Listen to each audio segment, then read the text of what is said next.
leave.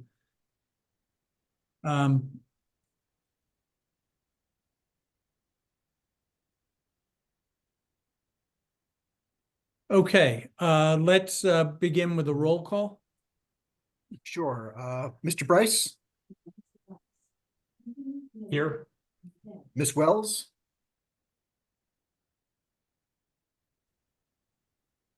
Galen, you're muted.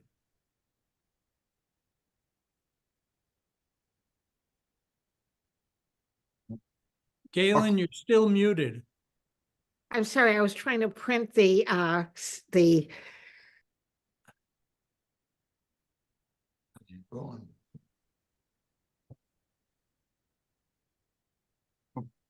right, we'll keep going. Ms. Langalis, Here. No, I am here. Ms. Tabachnik, Here. Mr. Cantor, Here. Mr. Rowena, Here. Ms. Jordan Byron, Present. Mr. Williams, Present. and Mr. Schulman. Here. Okay, with that, I'm going to seat Ms. Tabachnik for the entire meeting. I think first order of business again is to mention that 2024-06 SPR CAM Milla Millie Corporation for this evening has withdrawn its application, so we won't be hearing it this evening. But with that, we do have David with us from Building and Land Technology. And I'd like to call on Attorney Waters just to get us started on that and get that out of the way. Thank you, Mr. Chairman. For the record, David Waters, General Counsel to Building and Land Technology. We are, as you will recall, we had actually started our public hearing 2 weeks ago on this matter, 77 Glover Avenue. We received very recently the report from your consultant, as well as some comments from TMP. Frankly, they were more extensive and more divergent than we had expected. There's some that we feel are going to be a significant issue. However, there's a number of them that we think that we will be able to address. And so rather than belabor the meeting tonight, what we felt we should do is to continue the meeting and for 2 weeks, by which time we should be able to at least clear out some of the other items that we know we can address and move on from there.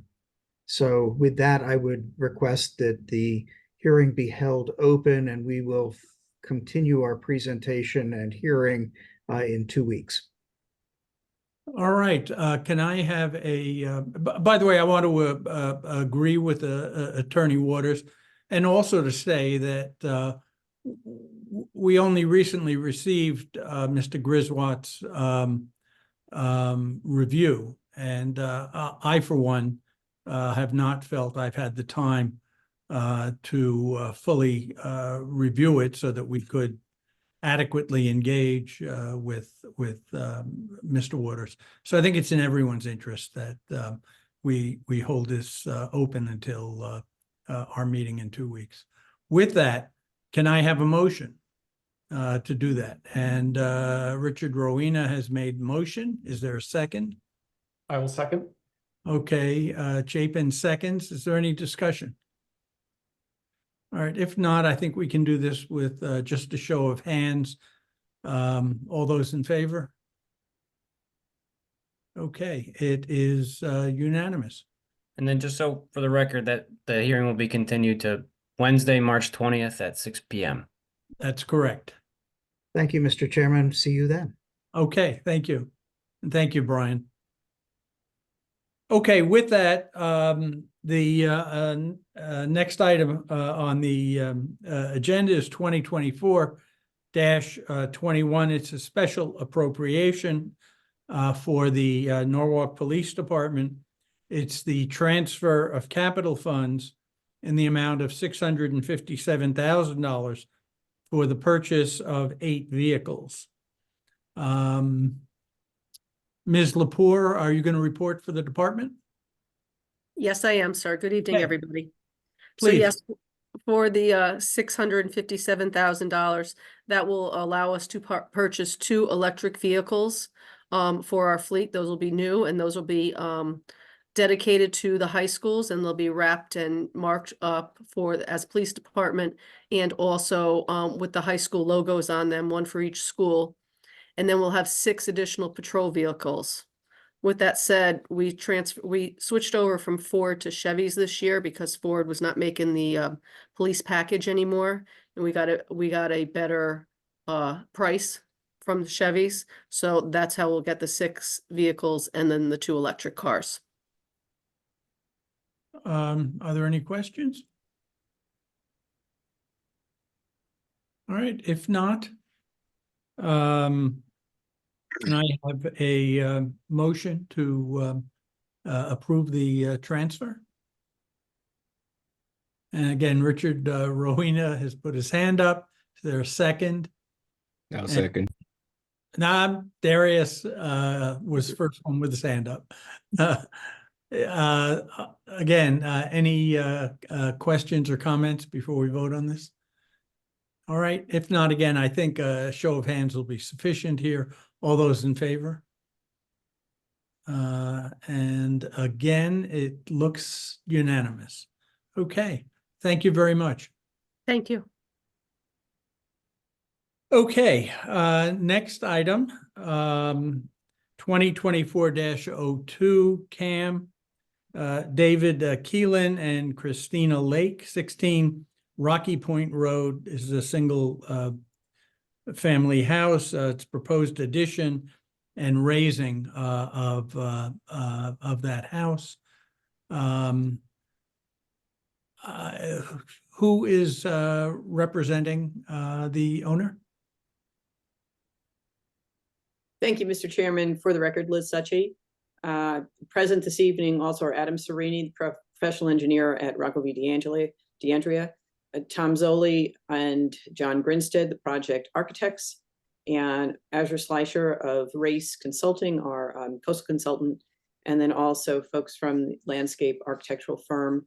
I believe that Ms. Williams has provided to you a revised staff memo, and it reflected some of the changes that were implemented following the meeting that we had 2 weeks ago, in which you raised some questions and concerns about impervious surface, additional landscaping, and the like.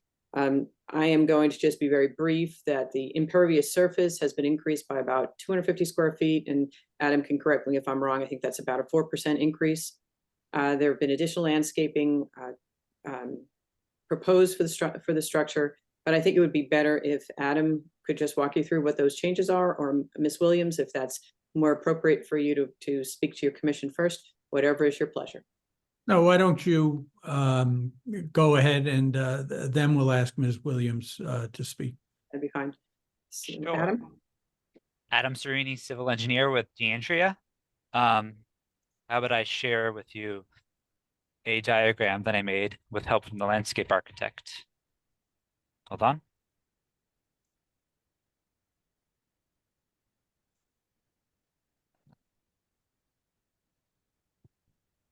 Can you all see the diagram? Yes, we can. Great. I believe at the last meeting, one of the commissioners mentioned that they'd like to see a side-by-side comparison of existing conditions to proposed conditions. So I put them all on one page here. So you can see in the green, that's the pervious area, like lawn or plants. White is the roof, which is of course getting larger. The red is the grass pavers, which I'll talk about in a minute. And blue is other impervious hard surfaces. So there's already quite a lot of impervious area on the site as existing. Although the house is increasing by about 700 square feet in footprint, other impervious areas are actually decreasing by about 450 square feet. That gives us a net increase from existing to proposed of 250 square feet increase, which is a 3% increase in impervious area of the lot. This is, I believe, 450 square feet less than we came to you last time. So a few minor things have changed. Most of this is, as Amelia said in her memo, pretty similar. The house, of course. John will later tell you about one change to the house with regards to flood zone compliance. But in the front, we have grass pavers. That's the red shaded area on the right side. So it's just stones with grass in between, laid out in a pattern. And this could be considered pervious or impervious, depending on who you talk to. Conservatively, I have it modeled as impervious. So if you were going to count that as pervious area, then we may have actually a decrease in impervious area from existing to proposed conditions. Other changes or clarifications to the plan have been the material of the decks in the back, which will be wood with planks. So the gaps in between them will let water through. There'll be gravel or stone underneath. So that's considered pervious area.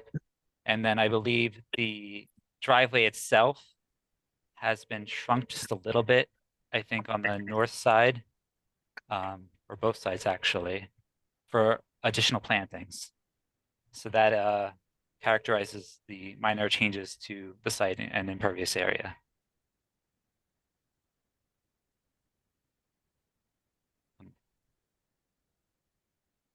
Anyone else would like to talk? From the landscape architect or John? Yeah, does anyone have any other questions of Adam or John or Thomas, Justin, Azure, or Julia? Julia and Justin are landscape architects. Happy to answer any questions. Good evening. Thanks for taking the time. My name is Justin Quinn. I'm the landscape architect on the project. I just want to say on the record that, this is a pretty sustainable plan. And we believe it's kind of a more forward-thinking plan than what exists today. There's lots of areas of crushed stone, planting beds, and permeable driveway paving that really does change the site significantly from a landscape perspective. And we do believe that this is one of the more sustainable landscape projects in the neighborhood. Thank you. Okay. Anything else at this point, Attorney Suchi? No, Mr. Chairman, not at this point. We'll be happy to answer any questions that anyone may have, though. Okay, then I'm going to ask Ms. Williams to comment. I think it was very helpful to have that. Sorry, I think I'm loading. I think it was really helpful to have that side by side, Adam. So thank you for showing that. I probably would argue that grass pavers would not be considered pervious surface. So thank you for including that in the impervious calculation too. I was wondering, in that diagram, it does show some of the construction that's happening not on the property. Was that included in the calculations, or are you solely looking at what's actually on the legal property?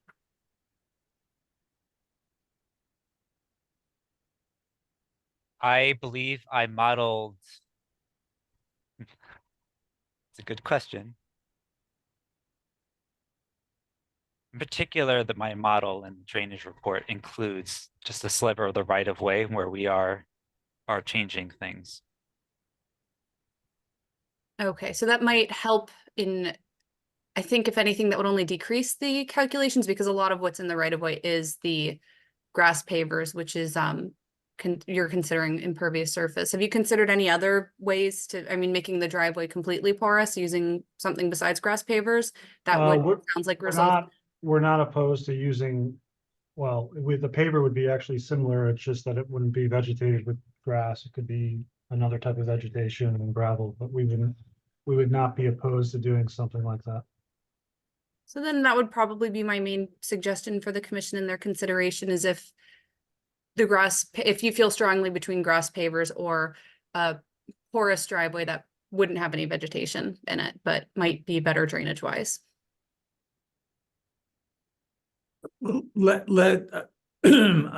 not clear, Amelia, on what you are suggesting, what Mr. Quinn just agreed to.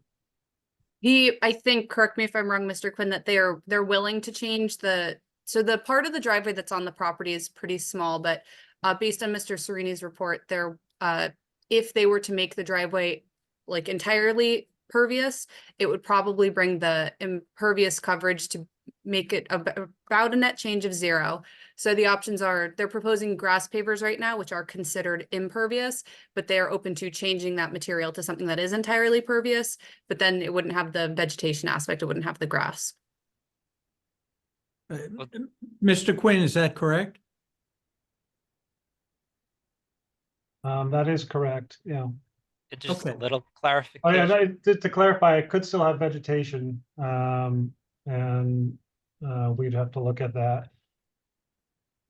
I just want to clarify, grass pavers will sort of be intermediate between pervious and impervious. It will let a little bit of water through, of course, just like a lawn would. So we have it modeled similar to a gravel driveway. And Adam, I mean, we are meeting we are compliant with what with what we have proposed here, correct?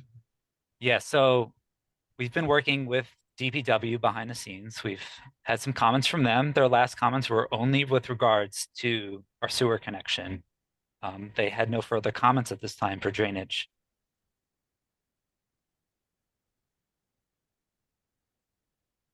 What happened with the seawall drain? The seawall drain, which is existing, will remain. Now,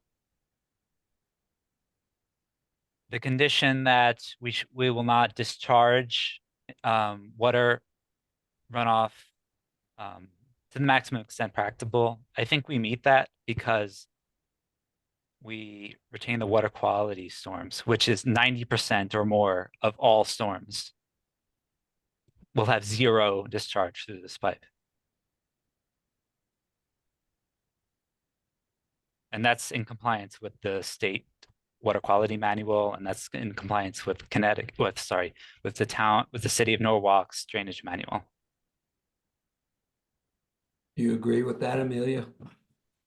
I'm sure it is in compliance, but we are looking at things from a coastal area management perspective. So I do understand it is a smaller site, and it would be I think probably a very large undertaking to treat all stormwater on site, which is the ideal scenario, not to have any potentially contaminated water enter the harbor, but to the maximum extent possible, and 90% is definitely doable. But we are looking at things from a coastal Management Act compliance perspective. So although they have approvals from DPW and they're in compliance with DPW and the state, that's great, but that's not exactly what we're looking at as the commission tonight.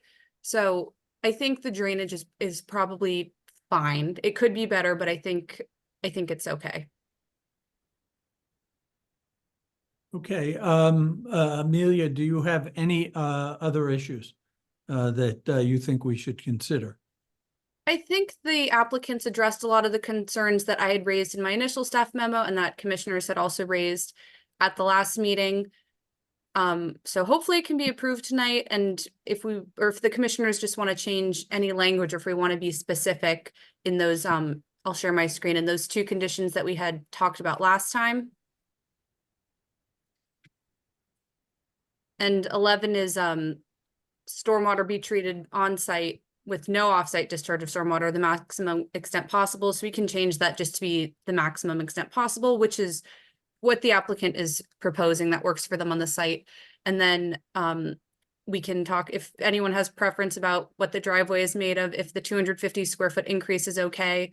You can also add a condition saying that the impervious surface shall not exceed more than 100 square feet than existing, or we can leave it as is to the maximum extent possible.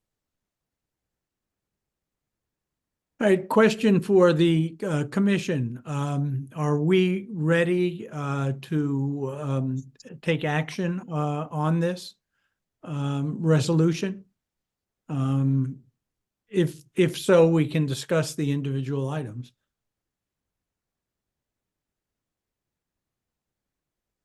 I would think we're ready. Okay, I agree. okay. Anyone feel differently? No, Okay. I don't at least.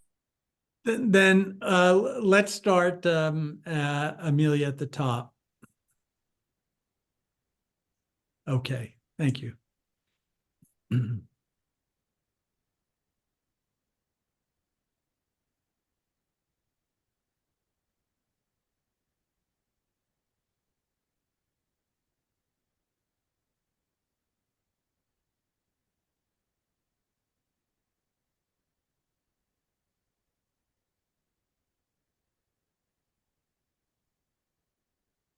Okay, well, let's take a look at number 10. Okay. I like the proposal of a 100 square foot maximum. Maybe that was, yeah, I think that was for number 10. I think I prefer that as if we're going to set a precedent, as 100 square feet instead of 250, but curious if others have any input on that. We don't actually mention the amount.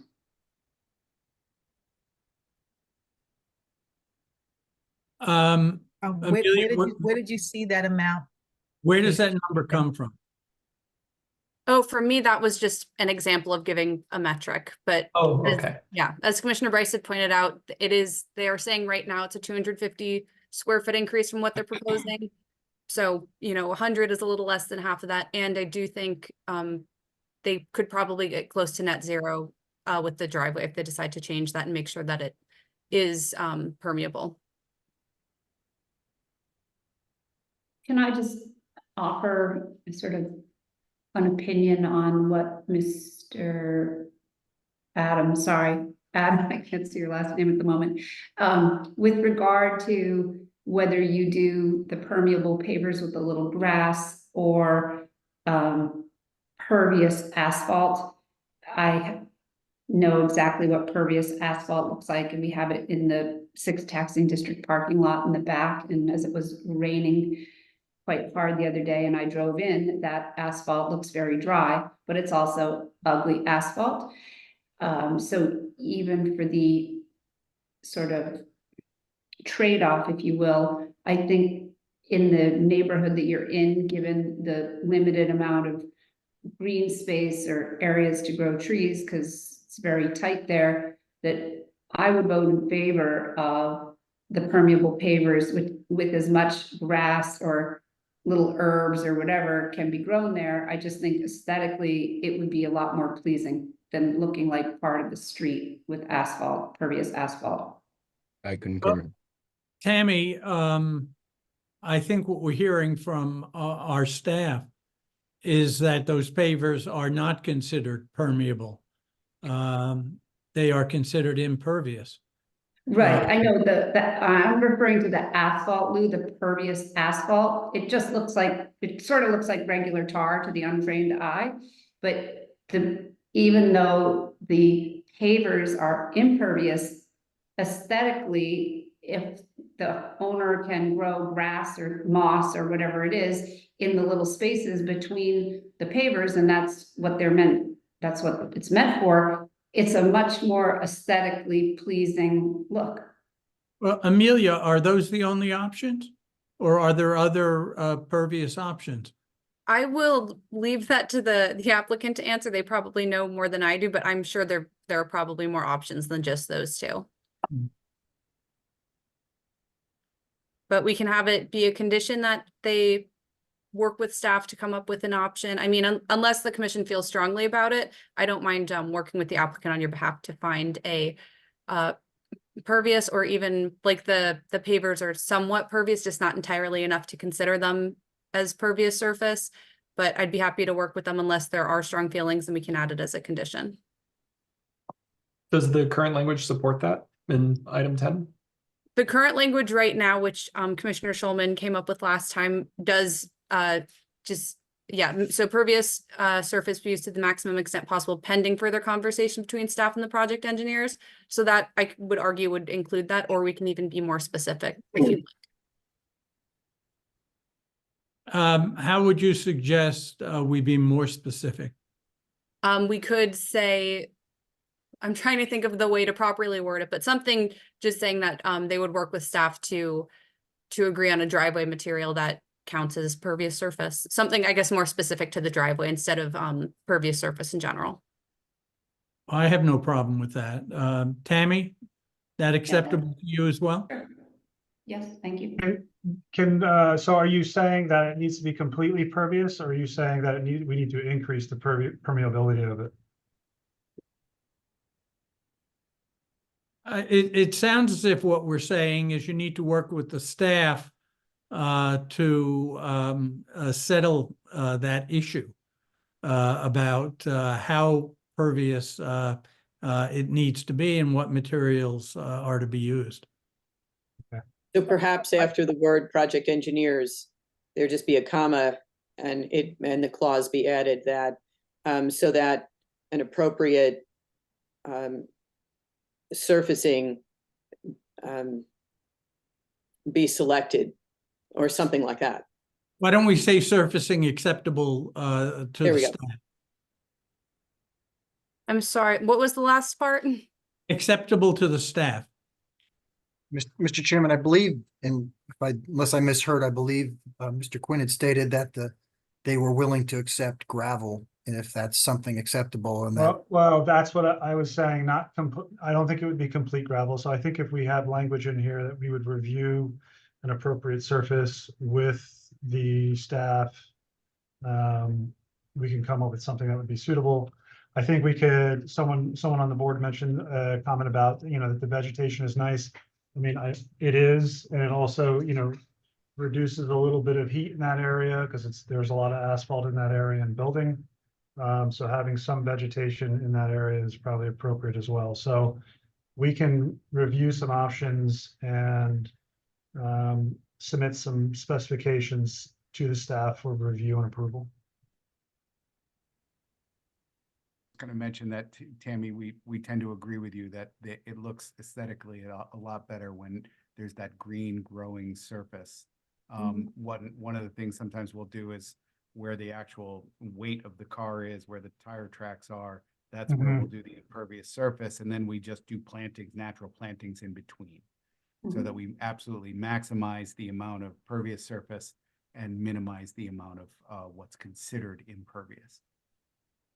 Yeah, I agree with that, but I don't know if you're familiar with the neighborhood, but there's very little parking. And so really most of that area will be utilized as parking, in a typical residential lot. There might be, the cars tend to park in a very specific place, but this is such a minimal amount of parking that at times the parking will, so that, green planting will likely be off to the edges, and there could be some potential creeping ground covers in some other areas.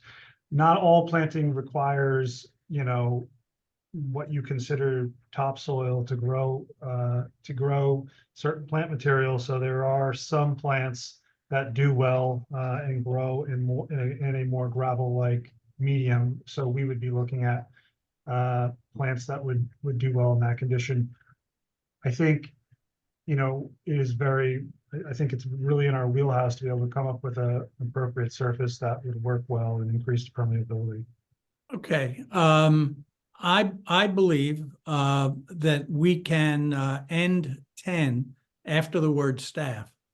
And that throws it back to staff and the engineers, which is, I think, what we're looking for here.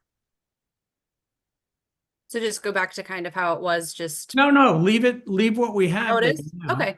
And just take out and change the semicolon to a period.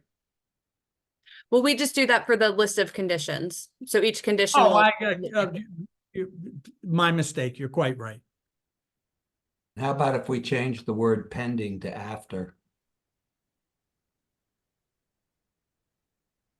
Sure. Okay, that's good.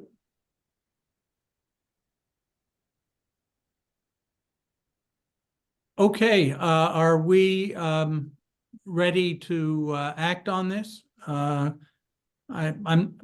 don't think we actually had a motion to approve. Do we want to talk Mr. about? Chairman, I'd just like to make one comment about Sure. number 11. Yeah, go ahead. Um, I know that it would be difficult to treat all the stormwater and drainage on site, but anybody who has heard me on these CAM applications before, I'm not big on making people do things that don't appear to me to have any purpose, but this seemed to have had one. But if staff and everybody else goes along with it, I'm not going to make an issue out of it. I'm just saying. That's how I feel. I'd be in favor of removing to the maximum extent possible. Oh, then we're going to have to redesign the civil engineering plan. Hmm. I think if this had been a vacant site, brand new construction, and not have a structure that we're trying to elevate to meet FEMA, I think perhaps that might have been achievable, but with the constraints we have of keeping the structure as is, recognizing that there are some additions, I think it's difficult to suggest and require that all drainage be handled on site.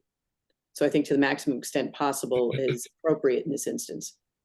Again, I'd like feedback from our staff on this. Amelia?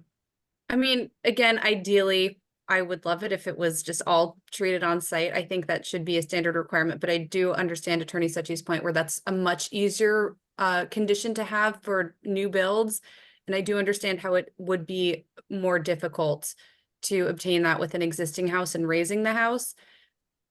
So it is kind of weighing the options, because on one hand, if we do require that and it deters the applicant from building, then we lose making that structure flood compliant. So that's one thing to consider. And based on what the engineer is saying, I think I would rather have, 90% of the stormwater treated on site and have that 10% where it does get discharged to the harbor, which I do not like and would prefer that not happen. But I think raising the structure to be flood compliant is also an important consideration that might not happen if they have to, ditch their plans, and they might not pursue the project if that's a requirement that they can't meet. May I just say, Keep in mind, it's compliant with the DPW requirements, it's compliant with the state requirements. And unless there's a requirement now that there be no offsite discharge, we meet the standards that are applicable to this application and the design. yeah, may I just say that if you're going to say no offsite discharge, to what extent, to how large of a storm, that gets into technical details. With larger storms, we're going to get storm surges on the site, which makes stormwater treatment a moot issue. So it gets more complicated. All right, I'd like to go back to the document itself. Is there a motion to approve so that we can act on this? Okay. I'll make the motion, Lou. Mr. Rowena has made the motion, Tammy seconds. Any further discussion? All right, if not, let's do a roll call on this. So I just want to be clear. So we're keeping 11 where there's no offsite discharge of stormwater? No, to the maximum extent possible. Removing that. Okay, thank you.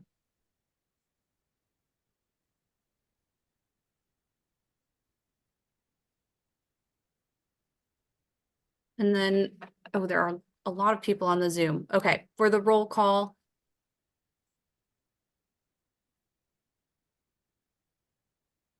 Ms. Jordan Byron, Yes. Mr. Rowena, Yes. Mr. Cantor, Yes. Ms. Tabashnik,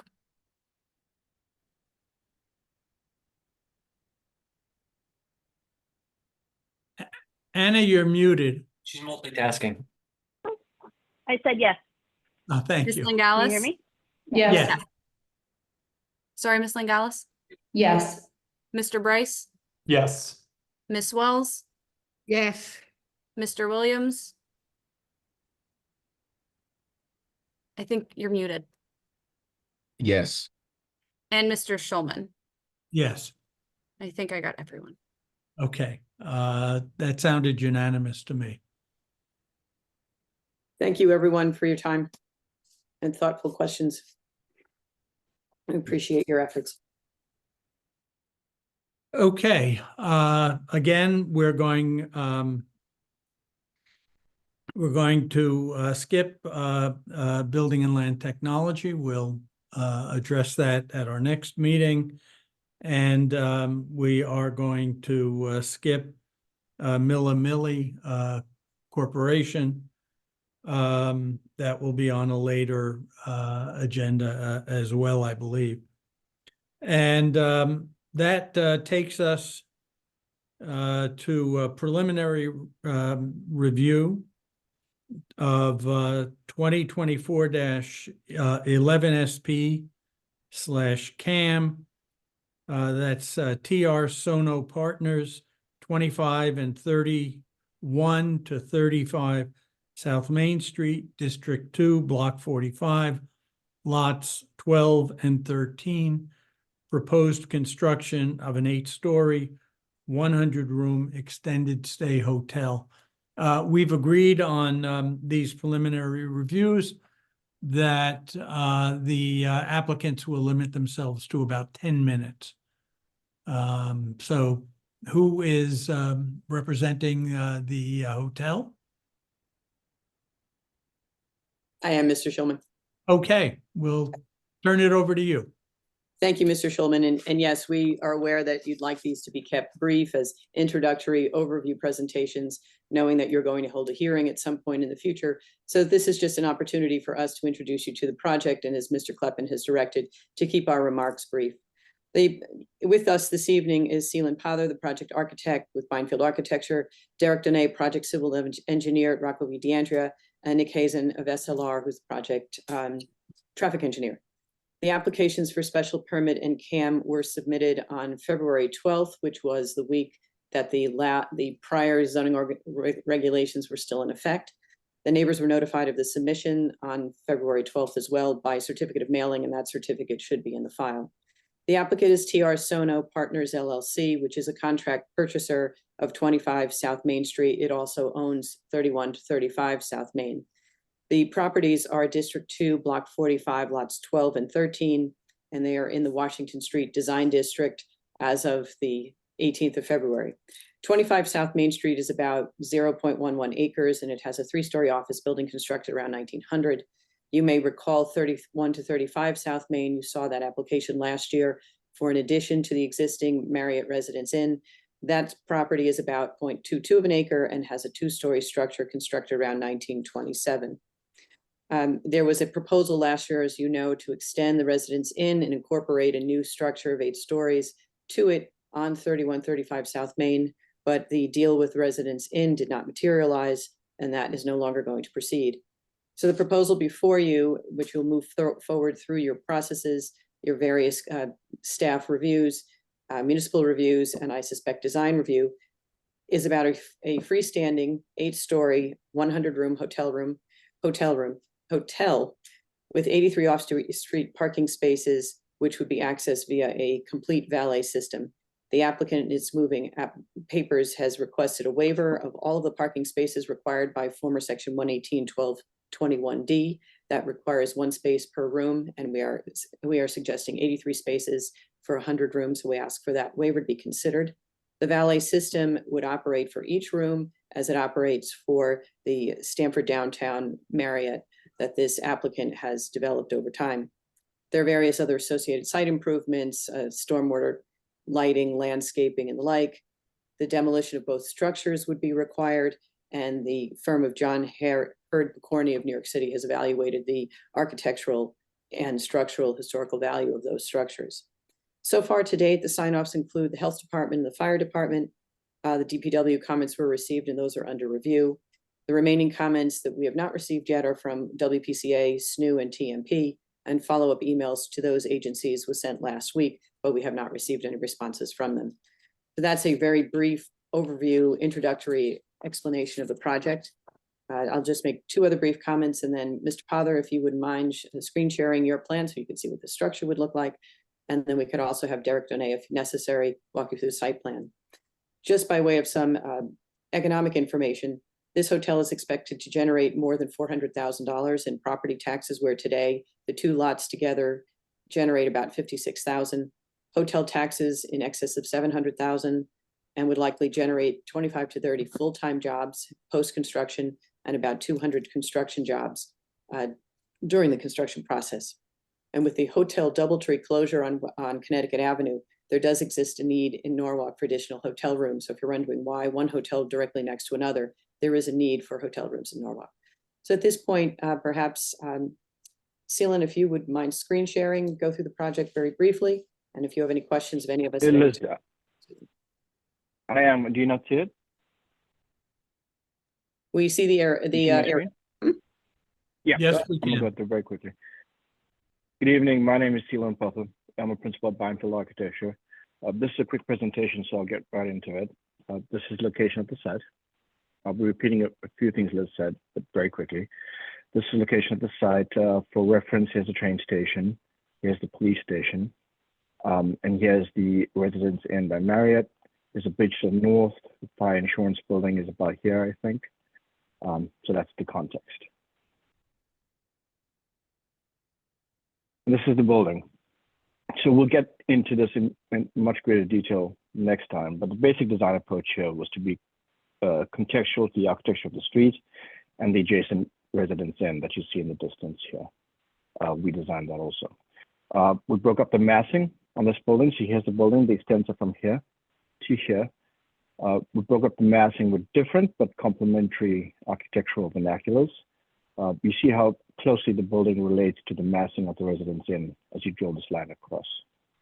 Yeah, there are three different planes. You can see there's a plane here, here, and these are coplanar but different types of architecture. This is a head-on. Here's the Residence Inn to the left. Here's a head-on picture. So I'll stop here and just give you the metrics, a few of which Liz has mentioned. A building's 8 stories and 85 feet as measured to the top of the flat roof, where your zoning allows 89 feet. There's 100 hotel rooms. There's 83 parking spaces, all valet with vehicle elevators. There's approximately 6,000 square foot of hotel lobby and amenity space. We're proposing a pool in the scheme. I'll show you that in a second. And there'll be the usual hotel back of house, including linen, trash, and other support type rooms. Here's another view of the hotel now looking north. I'll show you this in the plan, but well, let me show this something here.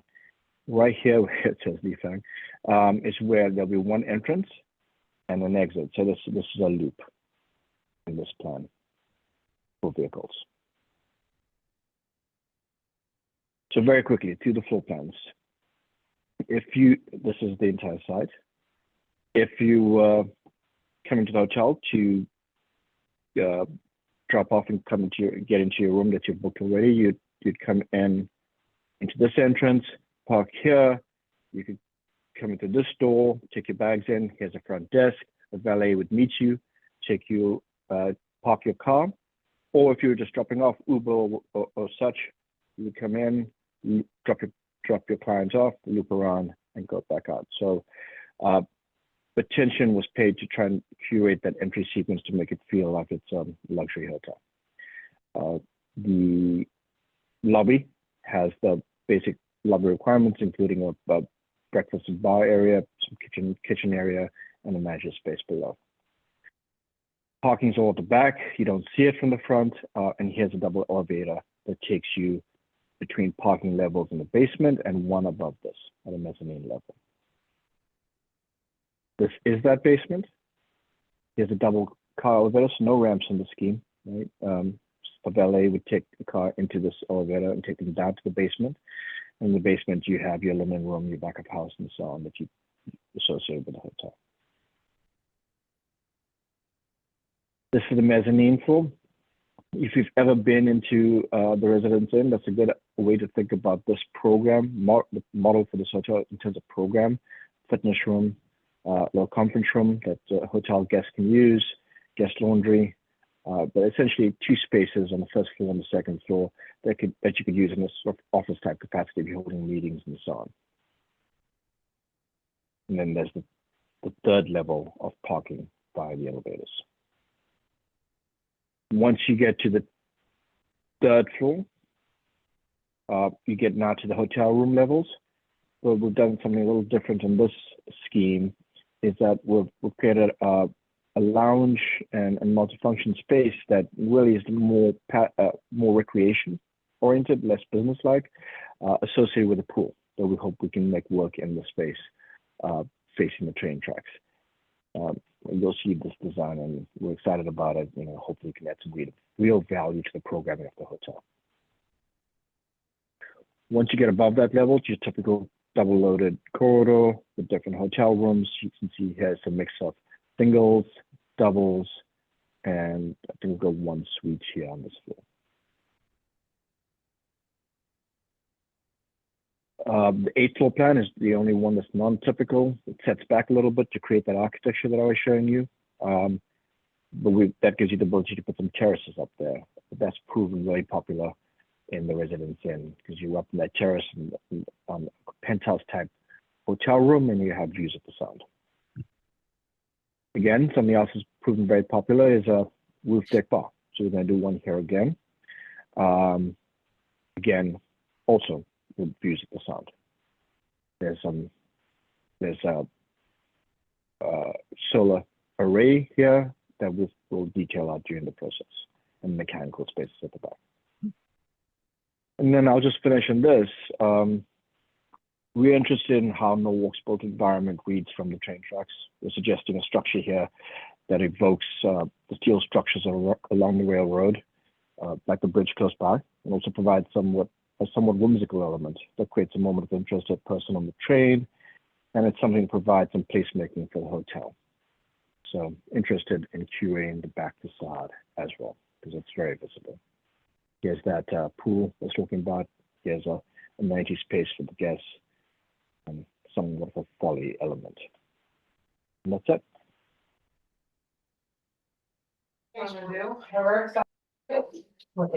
I have one question. Have you guys thought about, I know this is going to probably come up as we go through the process, but with 25, we're considering different configurations where you could potentially preserve the facade of 25, because it's just such a nicer historic looking building than 31 has been. I was curious if you considered alternatives to that.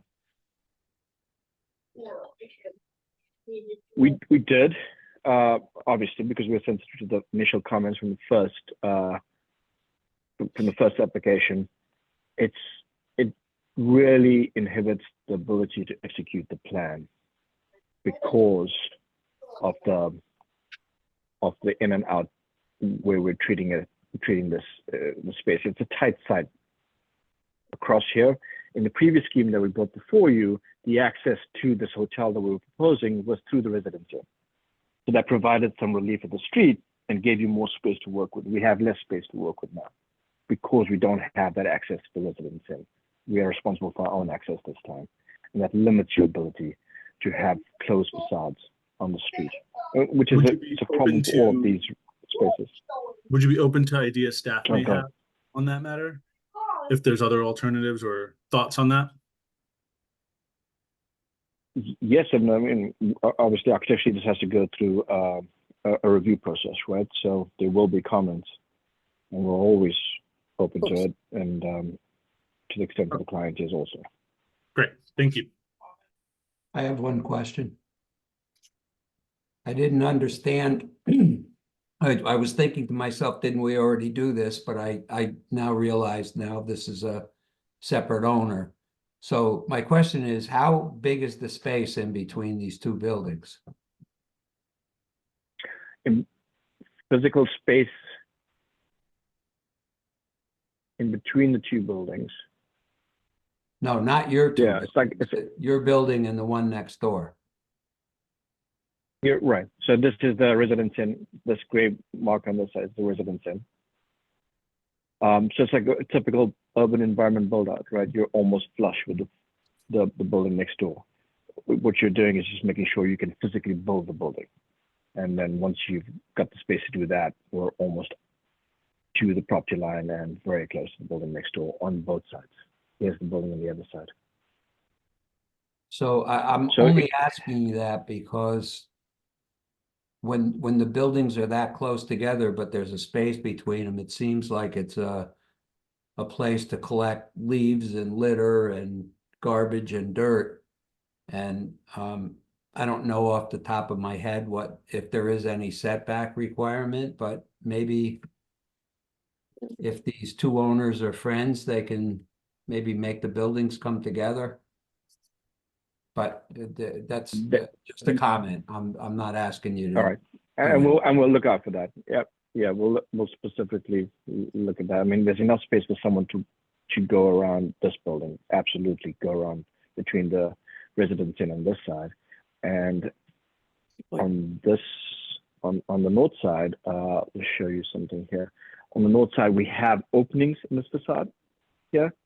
Where the transformer is that you can get around. It's a tight squeeze, but you absolutely can get around to clean that space if you have to. Good point. But as an urban planning concept, the street wall is important. Try and, you know, any gaps you create between buildings need to be meaningful. So we felt this better because of the program that we need to create and for the building to extend close to the other buildings next door. Thank you. So I have a question. In your presentation, you mentioned some whimsical elements on the back of the building that's facing the train station. Can you go over that again, please? Yeah, you know, maybe a poor choice of words is the way I think about it. But the idea is to create an element that identifies parts of South Norwalk as you're flying by, and you know, 60 miles an hour, whatever the train So what speed is that is. enclosed area right next to the pool area? Is that just sort of like a gym? It's like an amenity space, yeah. So it's an amenity lounge space associated with the pool. So if you were, if you were there, you rented a room, you'd come in, you could come in here, use the pool, hang out in this lounge or bar area outside the pool. Mm-hmm. And we said, why limit it to just a roof? Let's make it something interesting. And create a pattern at the back here that's interesting as the train goes by. Right. So, I mean, just for security reasons, the pool area facing a train going by, is that a good idea? Well, this wall is pretty high. So right. It's a limited so use pool. It would protect the view of the guests. Well, if you're a guest, you can see the pool. No, I mean, the people on the train looking down onto the pavilion. The train level, I think I have a section somewhere here.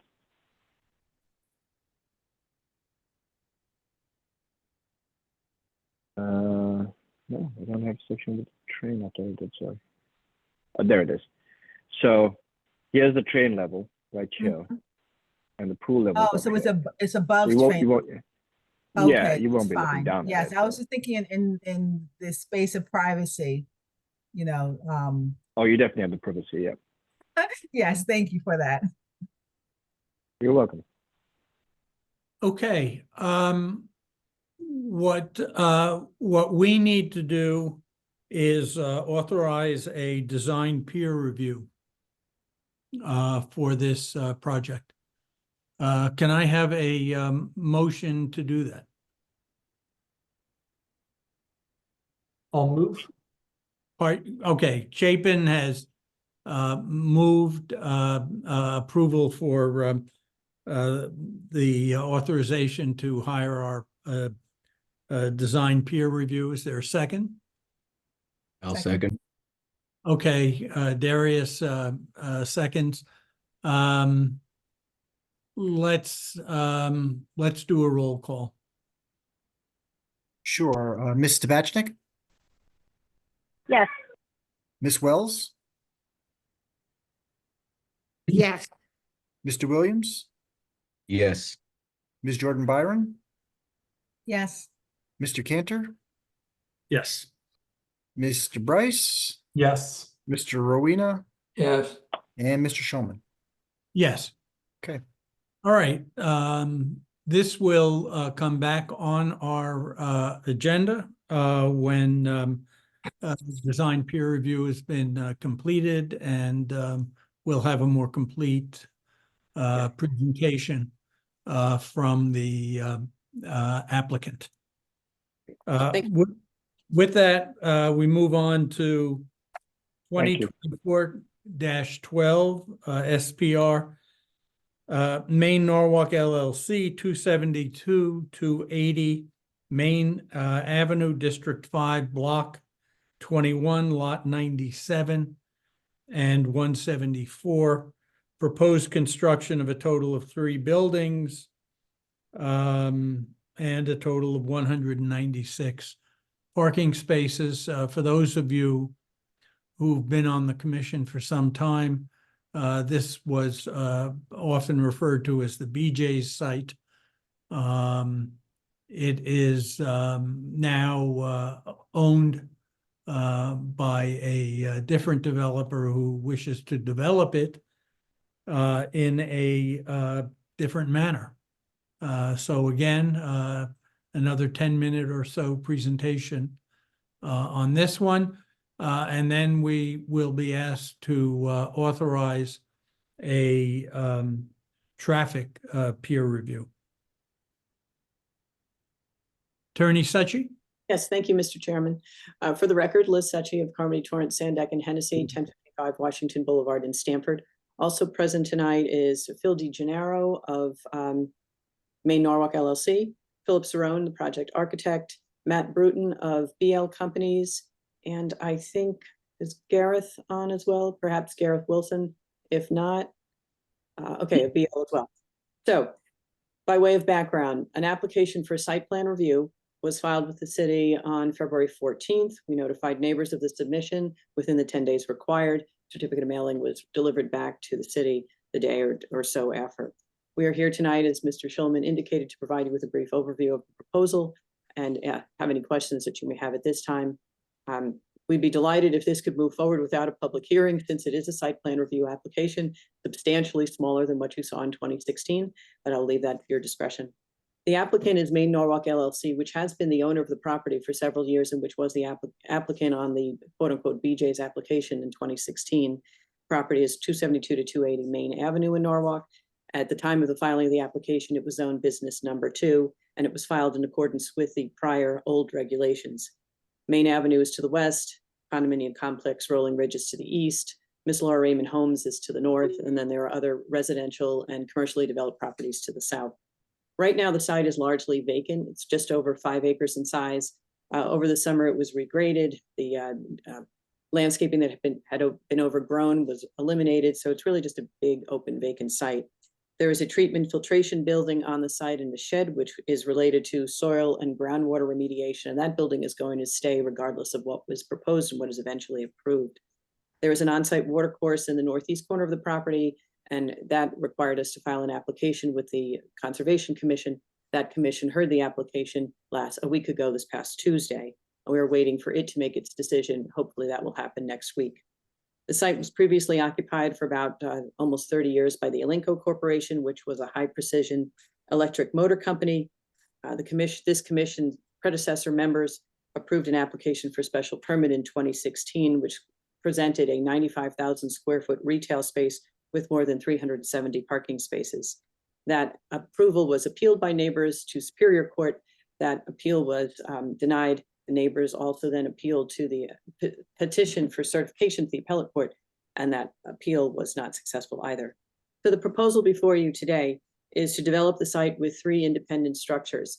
A small coffee shop of about 2,200 square feet, 2 stories. The first floor would be for customer space. Second story would be for storage.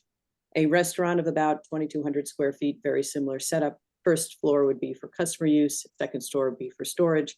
And a larger 18,000 square foot footprint building with retail on the first floor and 10 apartments on the second floor, one of which would be deed restricted affordable.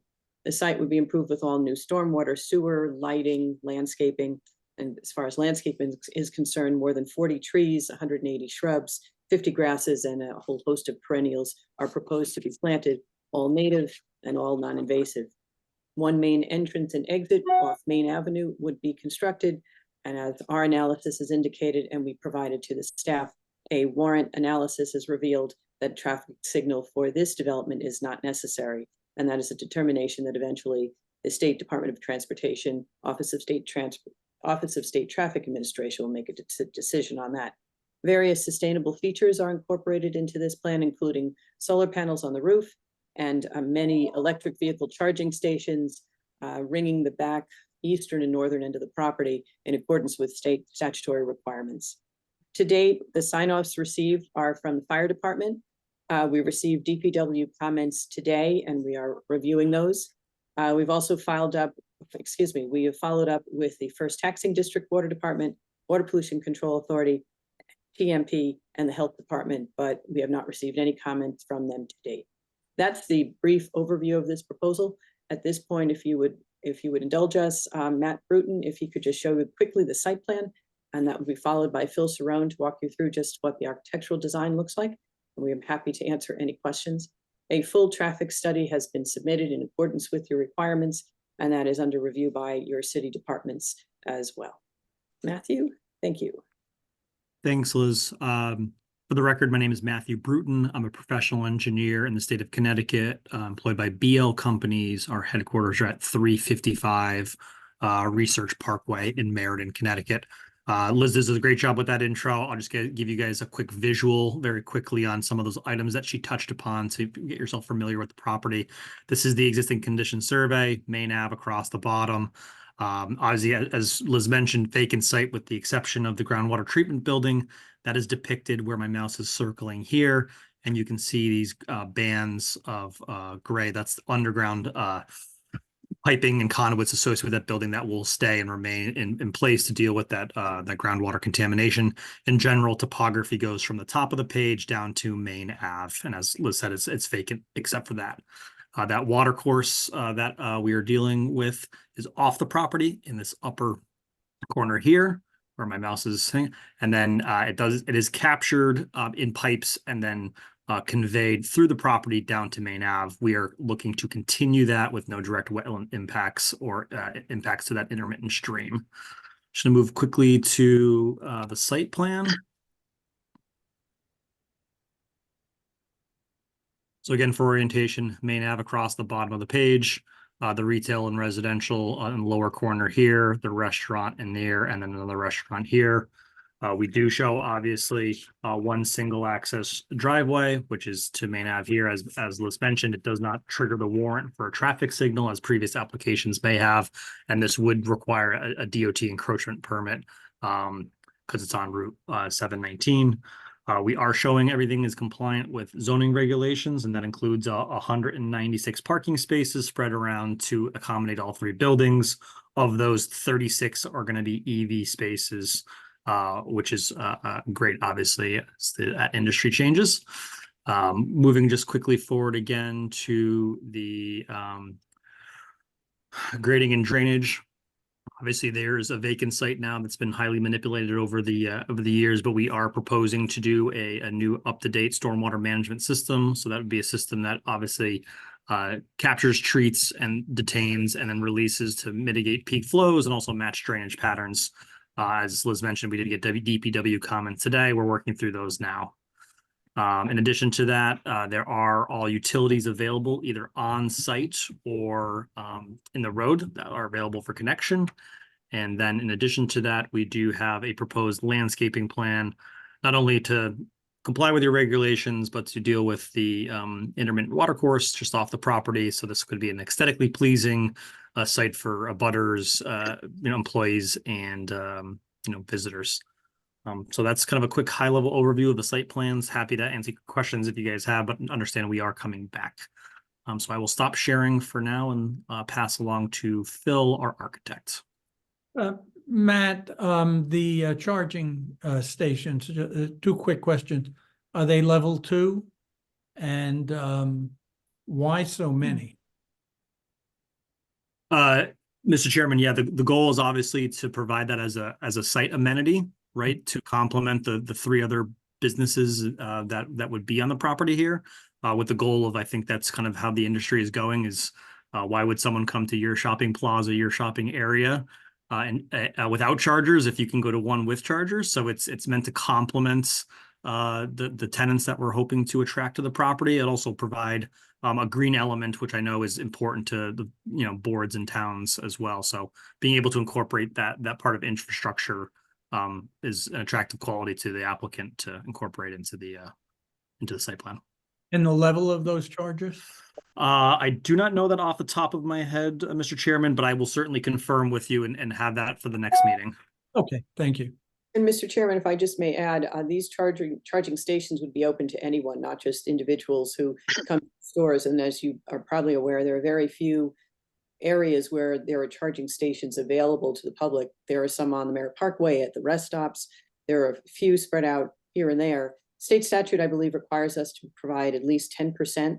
So providing more than that. And it's to provide not only, as Matt said, an amenity to those who come to either go to the restaurant, the coffee shop, or retail, or the residents, but also to provide that for others in the area who don't have the ability to charge in their homes or who have to travel a distance to get their vehicles charged. I thought that would be a benefit. And Mr. Chairman, I just looked up, there's a combination of level 2 and level 3 chargers are proposed to be provided here. Thank you. So I have a question. How many residential apartments will you have? There would be 10, and one of those apartments would be deed restricted as affordable as required. Why only 10? That's the max, the number that we could accommodate upstairs, have the apartments be a reasonable size and work and flow rather than having them be very, very small. We thought 10 was an appropriate number. Oh, I see. And what kind of buffering will you have around the property? Fencing, trees, what kind? Sure, Matt, if you could share Commissioner. that again. Yep. So here's the By way of- landscape. Just one Here's- bit of information to the north, there's already a solid, it's probably an 8-foot high fence between the Miss Laura Raymond Homes property and this property. It's white. That's been in existence for some time and was installed on the Miss Laura Raymond Homes property with the Right. assistance of my client to do so. So that will remain that existing fence. I'm sorry, here's the landscape plan. So do you have an artist rendering of what the proposed buildings will look like, the retail space along with the residential space? Sure. But this is just the landscape plan. One thing to note that on the top of the screen where it says Zone C and Zone B2, on the other side of that dotted line is the Rolling Ridge condominium complex, and that is up gradient. It's about 20 feet higher on that side than on our side. And there are some trees along that property line, along that ridge. This plan shows some additional plantings, trees, and other landscaping in that corner. Also there'll be some on the southern side, as Matt's drawing on the northern side. So that's where the landscape areas are proposed that will offer some buffering. And then again, some buffering in the front and around some of the buildings. Right. I actually work in this area and very familiar with this strip, which is why I wanted to see what the proposed buildings would look like. We'll show you that in just a minute. And I Show also that. want to know, just some clarity on what you said about is the state looking into a traffic light or they are not? Our analysis of the traffic generated by this site has revealed that a traffic signal is not necessary at the entrance. That is called a warrant. It's an evaluation of traffic generated and whether or not a traffic signal is necessary. Now I'm playing traffic engineer. I'm going way too far that I shouldn't be going this far afield. That's generally the concept. That's how I understand it. And it eventually will be this project will be evaluated by the Office of State Transportation Authority because it's on a state road. And Right. so that if our analysis is contrary to what the state's analysis is, then we have a different discussion coming forward. But at this point, our analysis reveals that a traffic signal is not necessary. JJ, Yes. the action we're going to be asked to take is to authorize the hiring of a traffic peer review. So we Yes. will have our own traffic engineer looking at this site as well. Thank you, Chairman Wu. Yes, I agree. At this point, if you have no other questions for Mr. Bruton or for me, if Mr. Cerrone could come on and he will, Commissioner Jordan Byron, he will share with you the design and answer your questions as far as exterior treatment, architectural features and light. Good evening, Chairman and Commissioners. I'm assuming you can see my screen. It's Philip Cerrone, architect. My office is in Fairfield, Connecticut. So I'm going to walk you through this as quickly as I can because I was told I had 2 minutes. So this is building A, which is the building in the front left part of the site.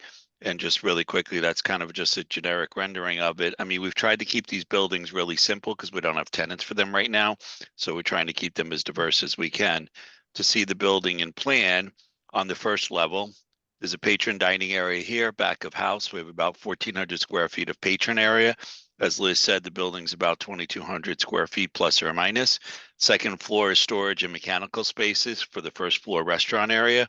And then all 3 of our buildings, we do have some rooftop equipment, which is screened by, some screening around it so you won't see them. And we do have solar panels on all 3 of the buildings. On the exterior, this building in particular is a combination of brick and wood panels with aluminum windows. We've tried to keep the scale of everything down so that these 2 buildings in particular, A and B, are relatively small at about 2,200, 2,250 square feet.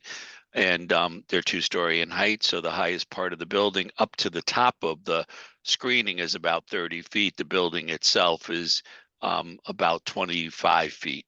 So the scale of these is relatively small, especially compared to what was proposed in some of the previous applications. On the second building, which is the building more towards the back, the drive-through building, we've kept the architecture, again, of it relatively simple and similar to the other one. It's going to be a brick veneer building. It's got some overhangs. It's got a covered patio in the front, which would be seasonal dining. In plan, on the first floor, there'll be some takeout area. As I mentioned, there's the drive-through, and you saw on the plan, there's a drive-through that loops all the way around, so there's a lot of cars queued up on site. We have some patron dining area in the front part of the building, back of house, bathroom, stairs upstairs, an outdoor covered patio for seasonal dining. And then on the second floor is storage, mechanical space, which would just serve the first floor of the building.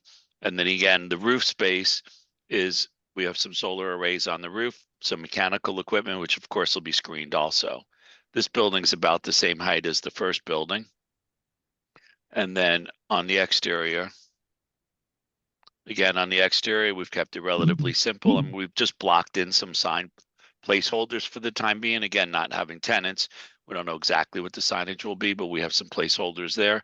This is a brick veneer with some wood panels, and then aluminum windows, and then a railing around the outdoor seasonal dining area. And then this is the screening for the mechanical space on the roof. The last building is a retail building on the first floor. And so in plan,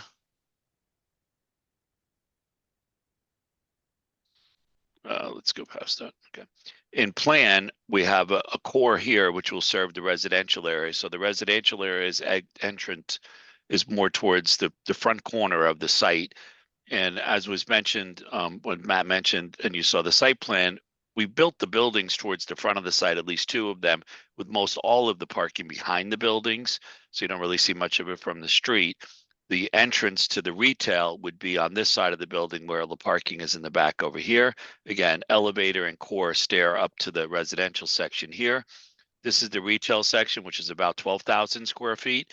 And then this is basically receiving, storage, break rooms, offices that would serve the retail space.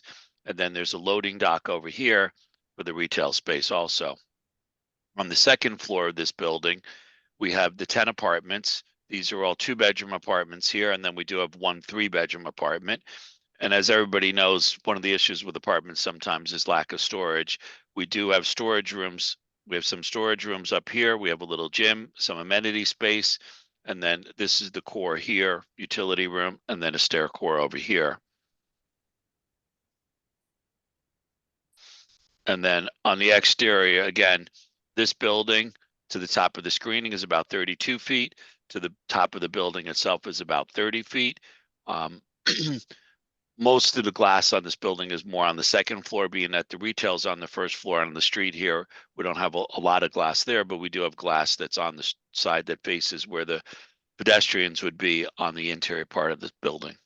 So that's trying to make this as quick as we can. I'm happy to answer any questions. We haven't, at least as far as I recall, we haven't seen the roof of this building and your solar panels on this one. I'm sorry. I skipped past that. There are. Yeah, so that we had this as a separate sheet, I'm sorry. But so the solar panels, we have solar panels on all three of the buildings. And then these would be, you know, placeholders for different mechanical spaces up on the roof. Again, all the mechanical equipment will be screened so you won't see it from the street. And all three of the buildings do have solar panels on them. Any estimate yet of what percent of your electric service will be served by those panels?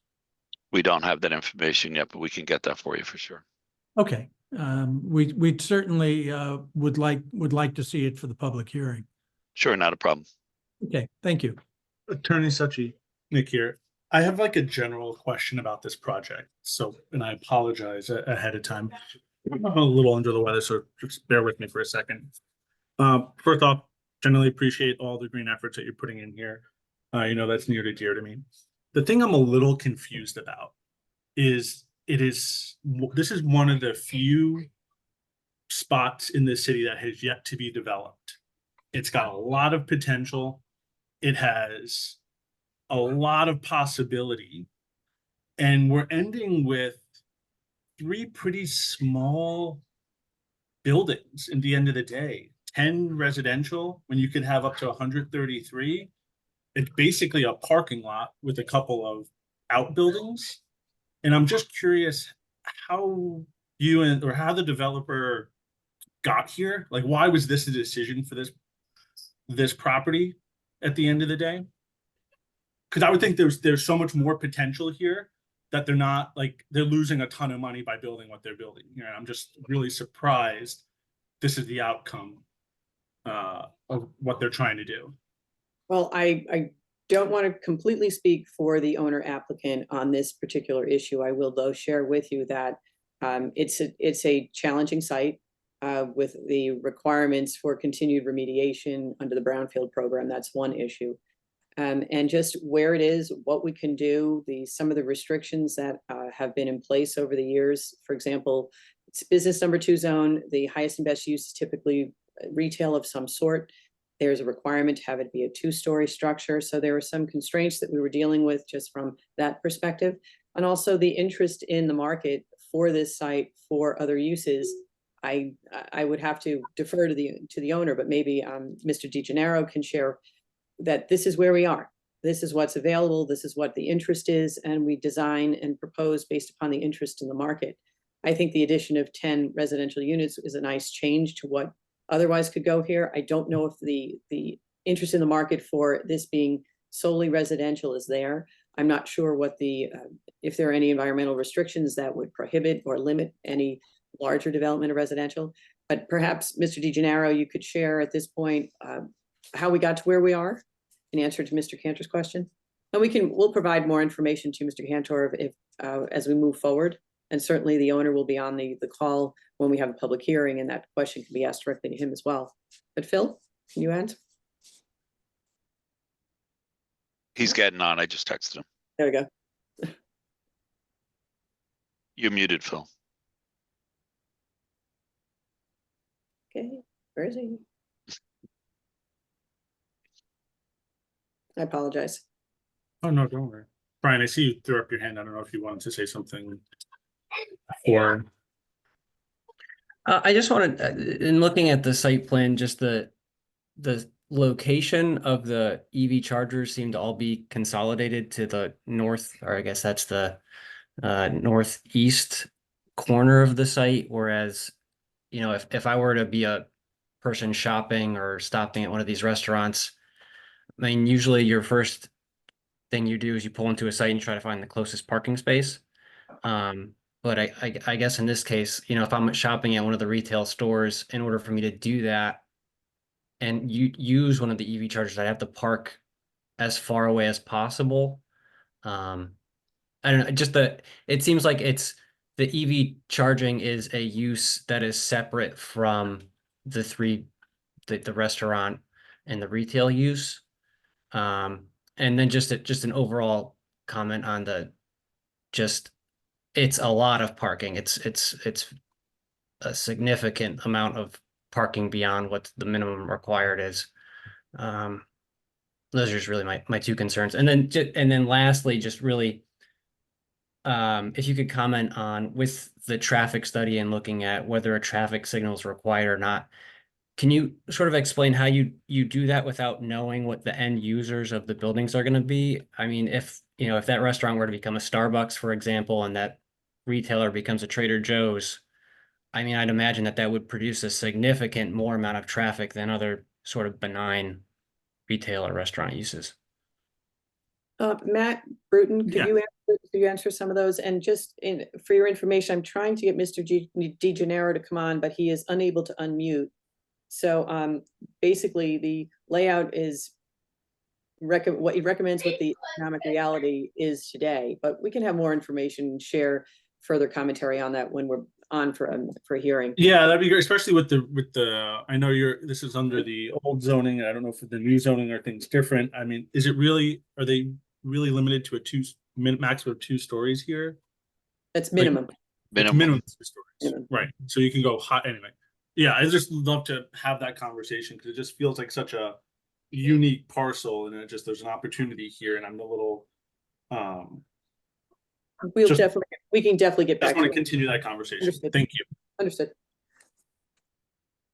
Again, Matt Bruton for the record. So Mr. I think Baker's question. Yeah. So the location of the EVs, understand, I guess, your question, right? So as Liz mentioned, it could be an amenity on its own, right? You can come to the site to charge your electric vehicle if you have one, or it could be a benefit amenity to people that are stopping at the retail store or the restaurants.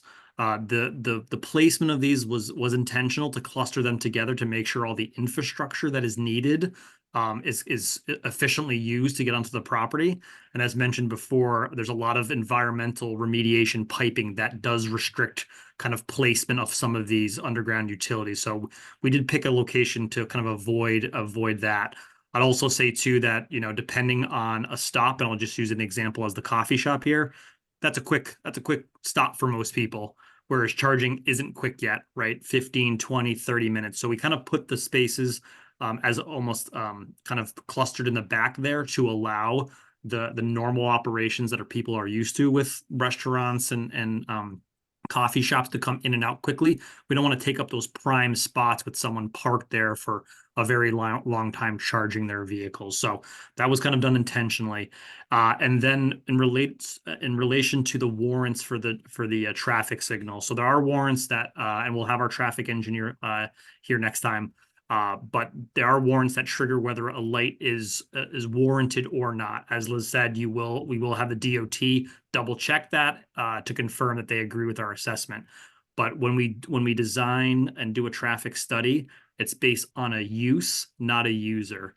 So we do put in retail, we do put in residential, we do put in restaurant into our models. Whether that restaurant ends up being Starbucks or Dunkin' Donuts or another one is irrelevant to the actual model. These types of uses are all generated by ITE, which is International Transportation and Institute of Transportation Engineers. They compile data from all these uses all over the country, and then those are the data that we use for our traffic impact study. So it's more about the use than the actual tenant. So I'm sure that answers your question, but that's what we use to determine that a traffic signal is not warranted. Yeah, I think I understand. I just, sometimes what's in the ITE manual doesn't line up with what happens in reality. I think, we've seen that with Chick-fil-A. So that's really just the big concern. Understood. There are anomalies out there. I understand, but yeah, that's kind of how DOT is going to evaluate us. Did we use the standard engineering practices for our analysis? During the presentation, during the hearing, if you decide that's what you're going to hold, a warrant analysis isn't something that you see all that often. So we will make sure that we explain how that happens, why it's necessary, how it's produced, what it's supposed to reveal, and how that warrant analysis is dealt with at the DOT level, so that everyone can learn from it. Got it. Thank you. Are there any further questions? I just have one comment to make. Sure. I just wanted to pile on, I guess, with Commissioner Cantor. I was, when I read the newspaper, I was, kind of looking forward to this hearing tonight because I thought for sure the Norwalk Hour reporter left the building off. What they were saying was going to happen. So I too are going to be curious to see, why this application. It does seem to be underwhelming. I concur with Mr. Arena and Cantor on that. I'm also curious about the empty space, or the maybe open space around the restaurant building A in the front of the lot. Is that set aside for the open space requirement? The partial answer is yes, but the greater answer is it has to do with the remediation and utilities underground that have to stay in connection with that remediation. And I'm probably the worst one to answer that question, but that's my layman's understanding of what exists there, that we have, the constraints we have with what can go there and what can't go there. But we'll explain that further as we move through the process as well. Okay, so that makes more sense. So it's accessibility in that particular area needs to remain open to, okay. See, thank you. Great. I'm looking for a motion to authorize a traffic study. This project is not large enough for us to do an architectural review. So we are limited to traffic, and traffic, when this came to us as, if you will, a BJ site, was the issue for the community. And clearly the scaling back of what's being proposed should reduce the amount of traffic it generates and the concerns of the surrounding community. I wouldn't forget that because there was a very, very strong response from the community on the previous proposal, despite its merits.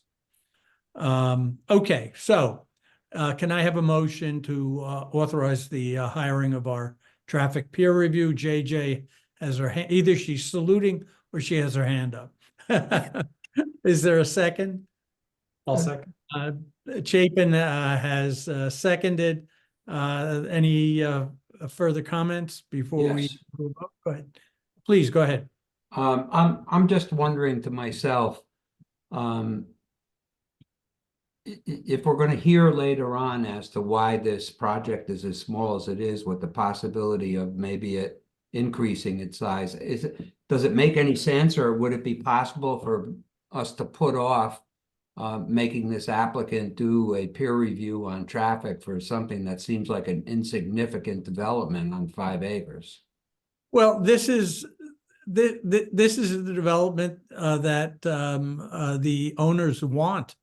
I understand that, but no, but that's as a result, Richard, they will be paying for this peer review. Should they decide to change the project, to enlarge it, for example, we could do another peer review, and it would be again at their expense. Mhm. Okay. Okay. Let's do a roll call on this. Sure. Mr. Cantor? Yes. Ms. Tabashnik?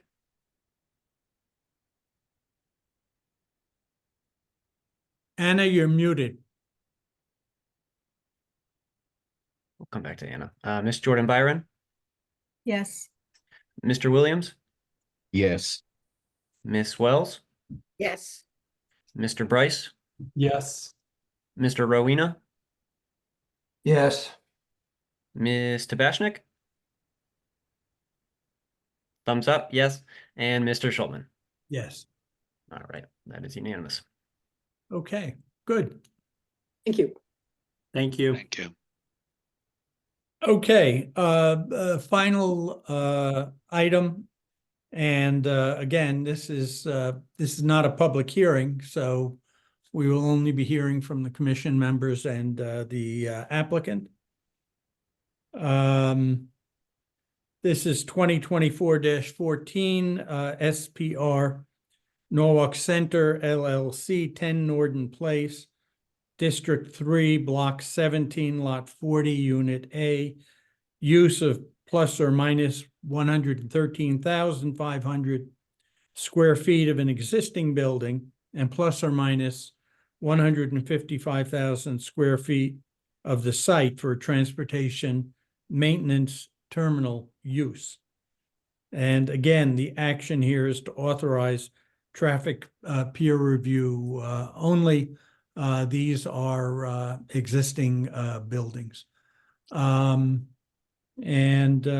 that, I'll turn it over to the representative for Norwalk Center LLC. Thank you, Mr. Chairman, yet again. I apologize for commandeering tonight's agenda. Thank you for your time. For the record, Liz Succi, partner at Carmody, Torrance, Sandak, and Hennessy, 1055 Washington Boulevard in Stamford. We represent the owner of the property, Norwalk Center LLC. Attending tonight's meeting, I believe, we had some difficulties ourselves from a logging on perspective. It's Akiva Cobre. He's a representative of the owner and the applicant. Craig Benaroff, Craig Yanis of Ty and Bond, the traffic engineer. Eric Lindquist of Ty and Bond, the civil engineer. And I believe Adam Williams and/or Grant Wright of Kenneth Boris and the project architects are online. As Mr. Schulman indicated, this is 10 Norden Place, East Norwalk. It's a 37-acre parcel. To the Norden Place is to the west, the Metro North Railroad tracks are to the south. Access drive to the Avalon parking and development is to the north, and then Avalon is to the east. Just by way of background, there are two applications that I just wanted to mention to you before we move forward. First, there is a subdivision application that is pending before this commission for which a public hearing will be conducted in 2 weeks. And that is to divide the parcel into three sub-parcels, a 1 acre parcel, a 3 acre parcel, and then leave the vast majority of the parcel with the former Norden building and the majority of the parking spaces on the site. So that is something you will see at public hearing in 2 weeks. The property is more than 37 acres. It's got over 1,000 parking spaces. The main Norden building is over 635,000 square feet, and it was formerly occupied by Northrop Grumman, which operated 3 shifts round the clock with 3,000 to 4,000 employees. Other tenants over the years have been Talk Tours Worldwide, Pepperidge Farm, Catherine Gibbs, and others. There's also at the far right of this screen a 167,000 square foot data recovery center on about 5 acres. And then in the corner on the right of that screen is a 9,000 square foot test building, a remnant from the Northrop Grumman days. So the application for site plan review that we're just presenting to you very briefly tonight to give you an overview is to use a portion of the building, about 113,000 square feet, and so Liz, we've lost facility for Metro North MTA. Site plan application was submitted on February 14th.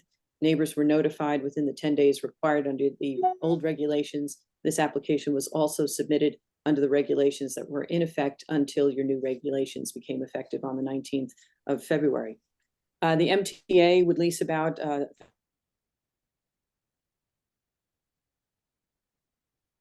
Liz, we have lost almost half of what you've been saying. Oh. I don't know if it's just my computer or everyone is having the same experience. Yeah, Liz, maybe try shutting your camera off. Maybe that'll help save. You Sure, cut out sorry. a little bit there. Sorry. If you- I There you go. apologize. That might help. Okay, so if I may ask, where did I cut out so I don't bore you with the details all over again. You haven't gotten very far into this, so why don't we just start all over? Sure, sure. So, as I mentioned, 3-lot subdivision is before you in 2 weeks, and that is to divide the parcel into 3 lots. A 1-acre lot, which would be for DOT, a 3-acre lot, which eventually would be for Corville Nurseries, since the Corville Nurseries is moving from its location South Norwalk to make way for the South Norwalk School. And the remainder of the property would be for the existing building, the parking lots, the data center. That's before you in 2 weeks. The site plan review application that we're discussing tonight was submitted on or about the 14th of February. Neighbors were notified within 10 days as is required. And that is to allow the Metropolitan Transportation Authority, MTA, to occupy about 113,000 square feet of the existing building, and also occupy the majority of the parking lot on the eastern side of that building, which there are 3 lots right now. They're blocked off with boulders. Those 3 parking lots would be used by the MTA for the storage of material and equipment. There's also part of the proposal also includes parking of vehicles for MTA on the site to use in their various the needs that MTA would have up and down its line. The proposal considers approximately 150 employees to come to the site on a daily basis, in and out of the site. Traffic report has been submitted by Ty and Bond, and Craig Yanis is here tonight. We've received some comments from Transportation, Mobility, and Parking prior to the submission of the application, and additional analyses are underway to respond to those comments. And we anticipate filing a supplemental report with information with respect to those comments shortly. DPW comments have been received. They are under review. The fire department has signed off, and we have sent follow-up emails to the first district and the WPCA at the beginning of this week to see where they are in their review. So generally, that's what this is all about. Use of a portion of the existing 635,000 square foot building for use on the interior by the Metropolitan Transportation Authority, and use on the outside for parking needs for the MTA and for storage of some of its equipment and materials on the outdoors. Akiva Cobre is on the line. He is a representative of Norwalk Center, LLC, which is the owner, along with Eric Lindquist, the civil engineer on the project, Craig Benarove, who is a co-applicant, and I think that's about it. One other thing I want to mention, there is a small wetland pocket, well, small comparative to the size of this project and this property. There are wetlands on the southeastern corner of the property and a watercourse. An application has been filed with the Conservation Commission in connection solely with the subdivision, as the activity that is proposed near to the wetlands or watercourse is there's no new regulated activity proposed in or near the wetlands or within the upland review area. So no wetland application was required in connection with this site plan application. That's long and short of it. I don't know if you'd like to hear from Eric Lindquist, because I know the hour is starting to run late. He's happy to walk you through the site plan. And if you have any other questions for us, we're happy to answer them. No changes to the building. There are no additions, exterior changes, but from some minor parking area creation, removal of some parking areas. And that's generally the long and short of this application at this time. Attorney Succi, do you know the type of vehicles that Metro North is going to be using going in and out of the site? There are a variety of vehicles, and I don't have that with me this evening, but we can certainly share that with you in more detail the next time you meet. But Craig, I don't know if you can share that quickly. We had talked about that earlier. Yeah, there's a variety of equipment and buildings and vehicles that will be stored on the site. You can see on the site plan that Eric has up on the screen the different parking areas they have. So essentially the way it works is 6 different divisions will be within the property, and they'll have daily work activities. So they'll come to the site in their own vehicle. They'll get ready, they'll get their materials, they'll get their vehicle, and they'll drive out to the site in the middle of the day and then come back in the afternoon. So that's kind of the operation. They have a variety of trucks that can drive on the rails. They have a few dump trucks, a few buses, and we can provide some of that information. The biggest vehicle that will be on the site is tractor trailer delivery once or twice per week. And that's part of our application. That's detailed in the traffic study. So those, everything can be fit within the site and within these parking areas. Mr. Chairman, we'll provide you with a specific detail on the size of the trucks and general quantities of those various trucks and other vehicles that will come to the site. Happy to Okay. do so. Thank you. Liz, I have a quick question. Who's has the 150 employees? MTA, Metropolitan Transport, Metro North MTA, though that is the entity that's going to lease the space, and their employees will be coming in and out of this property for various interior activities and for various offsite activities that MTA has to handle on its rails. Those MTA employees. And what about the garden center? That is separate and distinct. That's not part of this application, but that's Corville Nurseries. And that will occupy about a 3-acre site once the subdivision is before you and hopefully approved. Oh, I see. In that Okay, area. so- If all you've right. driven by the site, you may see that there's some work underway to create the areas for Corville Nurseries to start working, and that's just site work in anticipation of a permit being issued for their operation. So your only application is for MTA then? Exactly. Okay, sorry. All right. Attorney Suchi, there's the way that it generally works. I assume, 150 people come, but it's not everyone gets their own vehicle and goes out. I imagine they work in crews and double, triple, quadruple up as they go out. Is that right? That's in some measure, yes, they'll come in their own vehicles, but some crews will go out together. As Craig mentioned, there are at least a few buses, smaller vans and others that people will travel together to job sites, or they'll go individually. But it's not, I don't believe it's a 1-for-1, but again, that information will make sure that you have specifics on how the crews will work, how they will come and go, and what other information we can provide in terms of the employee use of the site. Happy to do so. Now, you're using a lot of office space as well. Will there be a significant number of people who will come to the site and work there all day and go home at night? There will be some. We'll get better information, clarify that from NTA to give you a sense of how many will remain on site. Certainly some supervisors and others in our management roles will remain on site. Those who are doing fabrication or small light manufacturing will remain on site. But we'll get you a breakdown if that's important, how many will be coming and going. Pears, a lot of goodies. I think it will be important to us and important to the community as well. Sure, happy to. Thank you. Is the site going to be handling like repairs of those vehicles like en masse, or is it just more storage and the building is going to be used just for sort of office work? As I understand it, it's not a facility for the maintenance and repair of the vehicles that staff members take to go to job sites. It's for them to park these vehicles when they're not being used overnight, and as a transportation maintenance facility where folks come, they pick up their truck, they get their equipment, they go to the site.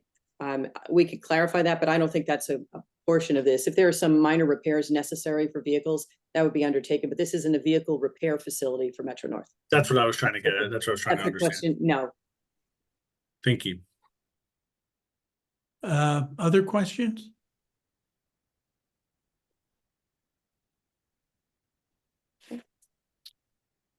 All right, then we will look forward at future date to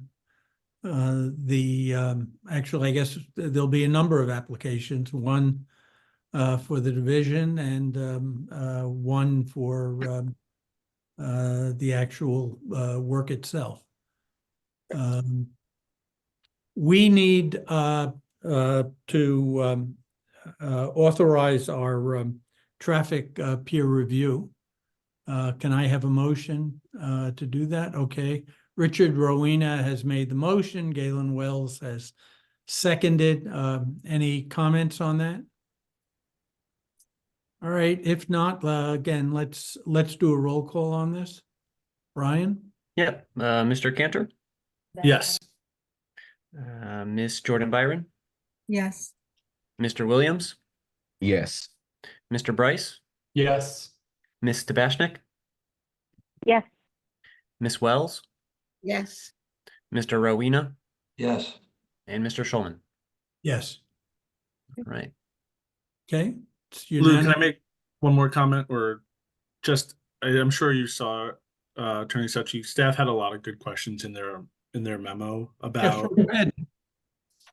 the operations. I think, I don't think it's something we're gonna answer right now, but it's along the lines of what you and I were both asking, Lou, and what others were asking, I think, if next time we speak, if you guys can submit something answering those questions, I think that'd be super helpful. Sure, we will. Absolutely. I assumed as much. Well, thank you very much for your time this evening.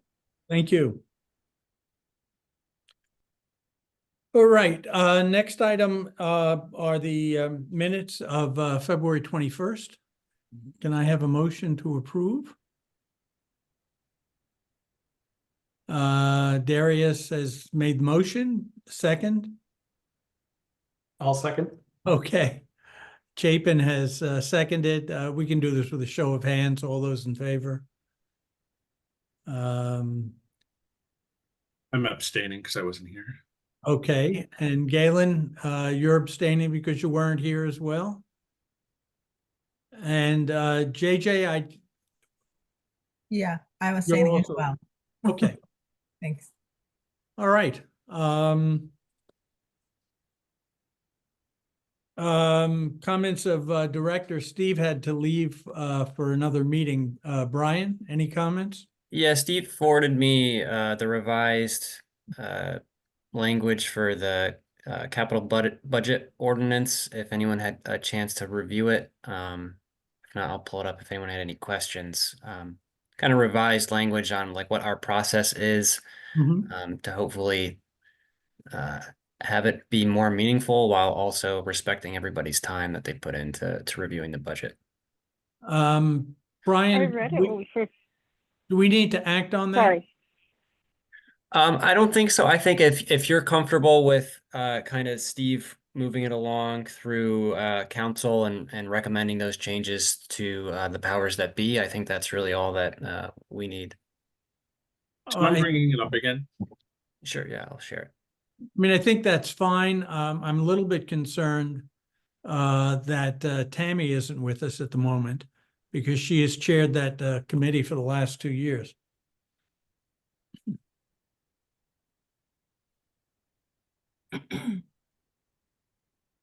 Yeah, I think I'd prefer that Tammy be here and that we have the opportunity to ask questions of Steve as well about it.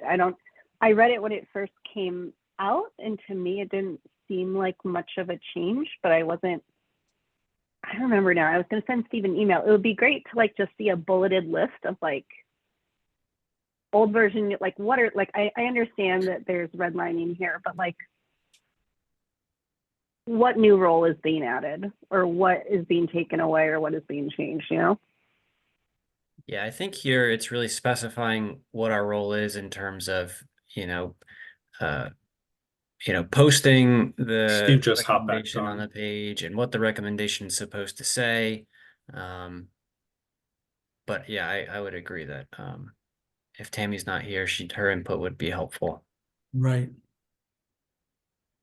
Steve, are you okay with us putting this off until our next meeting? Yeah, I think that's fine. I think, the budget's obviously not going to pop back up for 7 months or so, so we can definitely do that. Okay. Okay. Steve, could you do a short bullet point of like what? Yeah, what I is the completely difference forgot. You between- asked me and I completely forgot. Did to I? Yeah, I you did. thought I just thought about asking you that. Yeah, you asked me last I month, cannot I read said this yes, to save and then my I life. A forgot. block of text like this, it's Greek. And I don't read Greek, so. Sorry. Okay. Steve, anything else? No, I don't think so. Okay. Commissioners wish to bring anything up?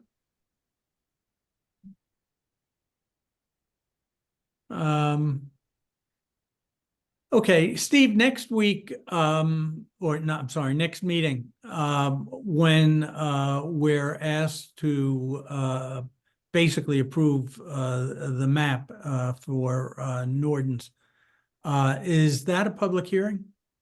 Oh, you're talking about the subdivision? Yeah. No, it's not scheduled as yes, it is a public hearing, a Yeah, subdivision. yeah.